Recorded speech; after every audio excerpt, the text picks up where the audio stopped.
بسم اللہ الرحمن الرحیم۔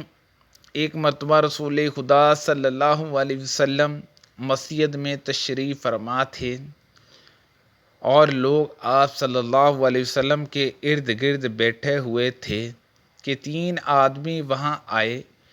ان میں سے دو رسول اللہ صلی اللہ علیہ وسلم کے سامنے پہنچ گئے اور ایک واپس چلا گیا۔ راوی کہتے ہیں کہ پھر وہ دونوں رسول اللہ صلی اللہ علیہ وسلم کے سامنے کھڑے ہو گئے۔ اس کے بعد ان میں سے ایک نے جب مجلس میں ایک جگہ کچھ گنجائش دیکھی تو وہ وہاں بیٹھ گیا اور دوسرا اہل مجلس کے پیچھے بیٹھ گیا اور تیسرا جو تھا وہ لوٹ گیا۔ تو جب رسول اللہ صلی اللہ علیہ وسلم اپنی گفتگو سے فارغ ہوئے تو صحابہ رضی اللہ عنہما سے فرمایا کہ کیا میں تمہیں تین آدمیوں کے بارے میں نہ بتاؤں؟ تو سنو، ان میں سے ایک نے اللہ سے پناہ چاہی، اللہ نے اسے پناہ دی، اور دوسرے کو شرم آئی تو اللہ بھی اس سے شرمایا کہ اسے بھی بخش دے، اور تیسرا شخص نے منہ موڑا تو اللہ نے بھی اس سے منہ موڑ لیا۔ وہ ایک دفعہ رسول اللہ صلی اللہ علیہ وسلم کا تذکرہ کرتے ہوئے کہنے لگے کہ رسول اللہ صلی اللہ علیہ وسلم اپنے اونٹ پر بیٹھے ہوئے تھے اور ایک شخص نے اس کی نکیل تھام رکھی تھی۔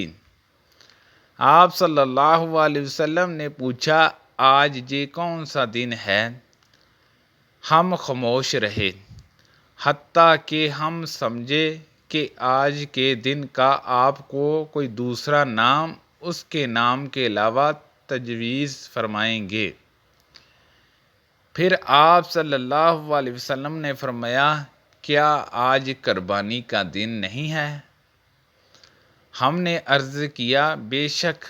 اس کے بعد آپ صلی اللہ علیہ وسلم نے فرمایا، یہ کون سا مہینہ ہے؟